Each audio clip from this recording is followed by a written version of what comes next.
Halo semua, kembali lagi di ASMM.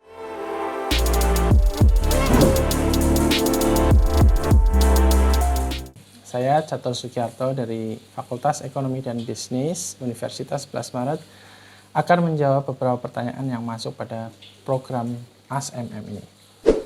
Ada 3 pertanyaan yang akan saya jawab terkait dengan bisnis. Yang pertama adalah, apakah tepat atau tidak memulai bisnis di era atau di masa COVID-19 di mana kondisi ekonomi sedang tidak stabil?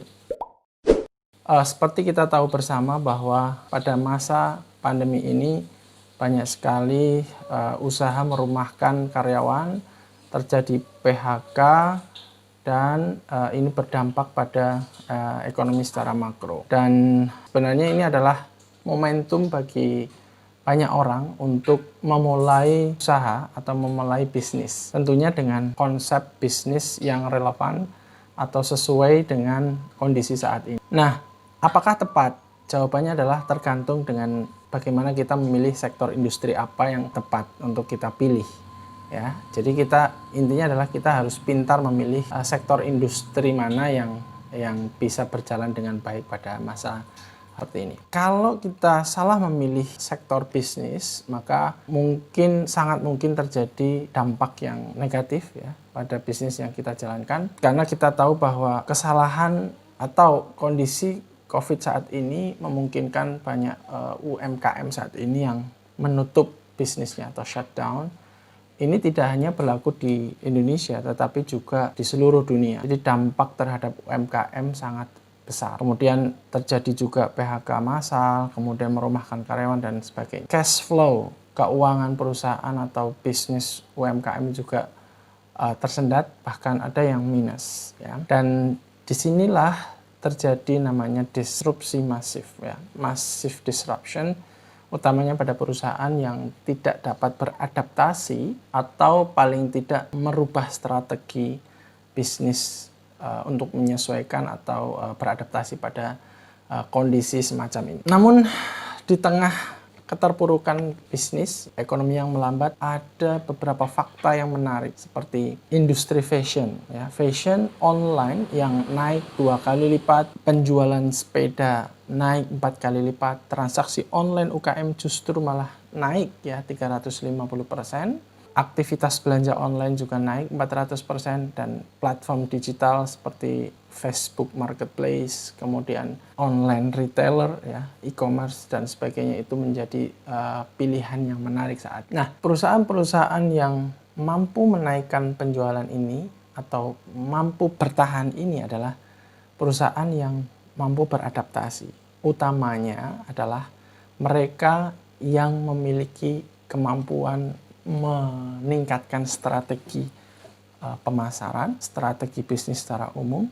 Salah satunya yaitu beradaptasi dengan aspek digital. Jadi pengembangan platform digital, menggunakan sosial media untuk pemasaran itu menjadi relevan dan penting untuk perkembangan bisnis saat ini. Nah, inovasi dan strategi bisnis saya kira penting untuk dilakukan, ya. Salah satunya adalah bagaimana kita membangun komunikasi pemasaran yang tepat, ya.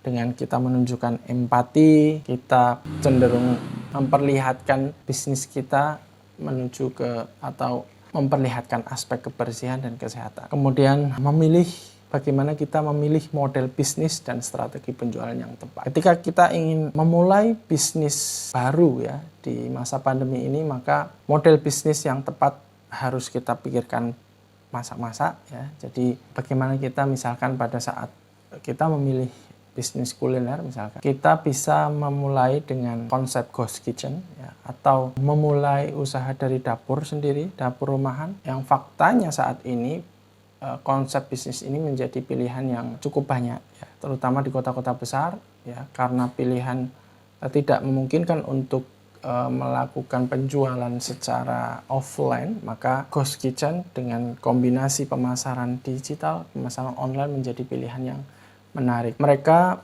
melakukan investasi tidak pada pembelian atau anggaran untuk tempat, sewa tempat atau membeli infrastruktur yang tidak perlu, tetapi mereka lebih mengoptimalkan budget mereka untuk infrastruktur, pengembangan platform digital, dan pengembangan delivery mereka. Dan ini menjadi konsep yang menarik untuk dikembangkan dikala orang ingin mengembangkan atau memulai bisnis baru di masa pandemi. Kemudian momentum shifting. Saat ini adalah momentum yang sangat tepat bagi pelaku usaha untuk memulai shifting, mulai belajar dan belajar lagi apa itu pemasaran digital, apa itu platform digital. Iya, jadi yang sangat terpukul saat ini adalah bisnis yang sangat mengandalkan aspek offline. Kalau misalkan restoran ini mereka sangat mengandalkan dine-in. Ini sangat terpukul. Maka apa yang harus dilakukan adalah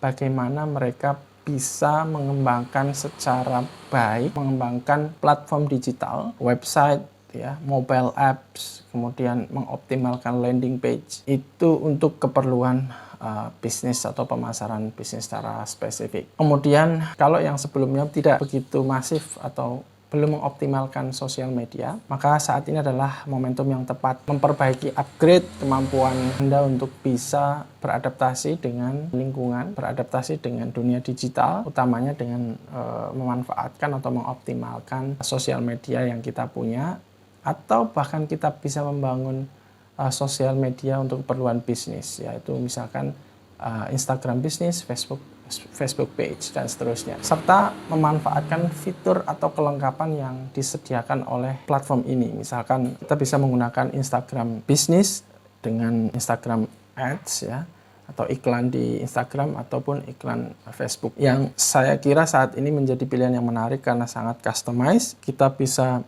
menyasar segmen pasar kita dengan tepat, menentukan budget iklan sesuai dengan kapasitas keuangan kita. Kemudian, apa yang bisa kita lakukan sebagai inovasi strategi bisnis baru kita adalah melengkapi bisnis kita atau mungkin mengalokasikan anggaran untuk keperluan konten kreator, kemudian bisa menginvestasikan untuk kamera, lighting, atau mungkin bisa membayar atau meng-hire digital marketer yang handal. Karena tidak dipungkiri bahwa visual, ya, aspek visual saat ini di era digital saat ini menjadi sangat-sangat penting dan urgent untuk dilakukan. 80% misalkan platform digital untuk kuliner misalkan itu sangat dipengaruhi oleh gambar visual, sehingga orang akan melakukan pembelian sangat tergantung dengan aspek visual yang ditonjolkan pada satu usaha.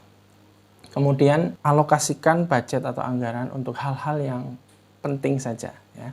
Jadi kita harus mulai memilih mana-mana yang menjadi concern utama kita. Kita bisa menggunakan prinsip Pareto. Kita fokus pada 20%, apapun itu 20% pengeluaran, misalkan cost yang kita punya 20% kita harus perhatikan. Ketika kita bisa mengidentifikasi itu, kemudian kita bisa memangkas 20% terbesar cost dari bisnis kita, maka kita akan secara signifikan mengurangi bisnis kita. Kemudian kita juga bisa mengatur dari aspek shift karyawan. Shift karyawan misalkan karena kondisi sangat memaksa, maka kita bisa mulai mengatur shift karyawan. Kalau kita misalkan memiliki banyak karyawan, kita bisa menjadwal mereka tidak full, ya. Mereka setiap hari masuk, tetapi kita bisa melakukan selang-seling masuk kerja mereka. Dan ini saya kira akan relevan dengan kapasitas penjualan kita yang pastinya akan tidak seoptimal ketika tidak terjadi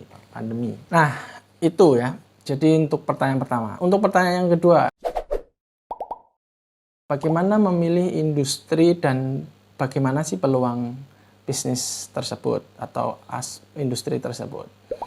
Nah, seperti yang saya tekankan pada pertanyaan pertama, kita harus hati-hati dalam memilih sektor industri, ya. Salah-salah kita memilih sektor industri, maka perusahaan kita tidak akan jalan atau bahkan bisa mengalami defisit atau minus, ya. Karena seperti informasi yang kita ketahui dari pemerintah, sektor yang sangat terdampak saat ini misalnya adalah sektor pariwisata dan hospitality, dengan subsektornya misalkan airlines atau hotel. Bahkan menurut informasi bahwa untuk airlines dengan adanya COVID-19 ini diperkirakan recovery-nya sampai dengan 2 tahun. Jadi ini sangat-sangat perlu diperhatikan bahwa kondisi orang yang membatasi untuk bepergian ini akan sangat berdampak di industri ini. Kemudian juga ada subsektor lain di pariwisata yaitu hotel. Ya, tingkat okupansi yang sangat minim saat ini membuat para pelaku bisnis di bidang hotel ini mulai ada yang tutup, ada yang dia hanya membatasi operasionalnya. Jadi ini sangat berdampak pada sektor ini. Yang kedua di sektor meeting, incentive, conference, exhibition atau MICE. Tentunya ini menjadi perhatian yang penting karena Indonesia atau di beberapa kota besar, MICE ini menjadi salah satu sektor andalan ya untuk bisa menarik income generating dari satu perusahaan karena cukup banyak ya event-event yang ada di Indonesia tahunan maupun bulanan ya. Jadi apabila ini COVID-19 ini menjadi pukulan yang berat bagi sektor ini. Yang ketiga untuk sektor retail konvensional. Ya. Berbeda dengan retail e-commerce ya, atau digital, maka retail konvensional yaitu mall itu terdampak sangat serius karena lockdown atau pembatasan berskala besar misalnya itu sangat membatasi pergerakan orang sehingga hal ini sangat berdampak pada industri ini. Kemudian restoran yang hanya mengandalkan dine-in.